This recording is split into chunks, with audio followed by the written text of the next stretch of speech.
10 محرم کا روزہ رکھنا مسنون ہے، ساتھ 11 کا یا 9 کا شامل کر دیا جائے۔ حضور جب تشریف لائے مدینہ المنورہ میں تو حضور نے دیکھا کہ یہود روزہ رکھتے تھے، تو پوچھا تم روزہ کیوں رکھتے ہو؟ تو انہوں نے کہا کہ حضرت موسیٰ علیہ السلام کو قبطیوں سے اس دن نجات ملی تھی۔ تو فرمایا حضرت موسیٰ علیہ السلام کا حق ہمارے اوپر زیادہ ہے۔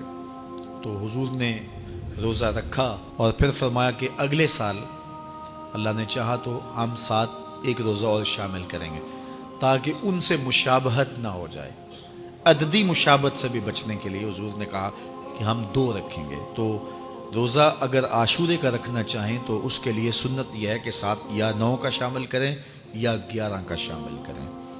تو جو افضل ترین روزے ہیں ان میں سے عاشورے کے روزوں کا بھی شمار ہوتا ہے۔ تو اگر ممکن ہو تو جن کو اللہ نے صحت عطا کی ہے، تو آج کل اتنی شدت کی گرمی بھی باقی نہیں رہی، تو وہ یہ روزے رکھیں، ذکر و فکر کے اندر ان ایام کو گزاریں، اپنے والدین کی قبروں پر، اعز و اقربا کی قبروں پر ہر جمعے کو جانا چاہیے۔ اس کے علاوہ بھی جب موقع ملے، یہ رواج جو پیدا ہو گیا ہے کہ 9 محرم کو یا 10 محرم کو مٹی ڈالنے کے لیے وہاں قبرستان میں جایا جاتا ہے، یہ 8 10 15 سال سے شروع ہوا ہے، جبکہ اس کی کوئی اصل نہیں ہے۔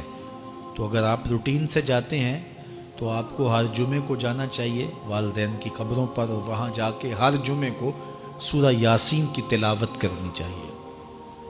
تو سال کے بعد صرف 10 محرم کو یا 9 محرم کو جانا، یہ بہرحال اس دور کی ایجاد ہے، یہ کوئی مسنون نہیں ہے اور یہ کوئی سنت نہیں ہے۔ تو روٹین سے اگر کوئی جانے والا ہے تو چلا جاتا ہے تو کوئی حرج نہیں ہے۔ تو باقی یہ بڑے اشرف ایام ہیں، بابرکت ایام ہیں، اور ان کو بہت ساری نسبتیں حاصل ہیں۔ حضرت امام حسین رضی اللہ تعالی عنہ کی شہادت کے ساتھ یوم عاشور کو نسبت حاصل ہے، اور اس کے علاوہ بھی بہت سارے عالی مرتبت جو ہے وہ ہستیوں کے وصال کا دن بھی ہے، اور بہت سارے واقعات اس دن جو ہے وہ روح پذیر ہوئے ہیں۔ تو یہ اس لحاظ سے بہت ہی بابرکت اور جو ہے وہ مبارک یوم ہے۔ تو اس دن کو ذکر و فکر میں، عبادات میں بسر کیجئے گا، اور اپنی زندگی کی ایک ایک ساعت کو اللہ اور اس کے رسول کے نام پر لگا دینے کے جذبوں سے سرشار ہو کے زندگی گزاریے گا۔ حضرت امام پاک انہوں نے اپنی زندگی دین کے لیے قربان کر دی۔ تو یہ 10 محرم ہمیں سبق دیتا ہے، اور ہم اس دن عہد کرتے ہیں اگر انہوں نے اپنے بچے بھی قربان کر دیے اور اپنی اولادیں بھی بھوک اور پیاس میں قربان کر دیں، تو ہم بھی یہ عزم کریں اس دن کہ ہم اپنی ساری زندگی حضور کے نام لگائیں گے، حضور کے دین کے نام لگائیں گے۔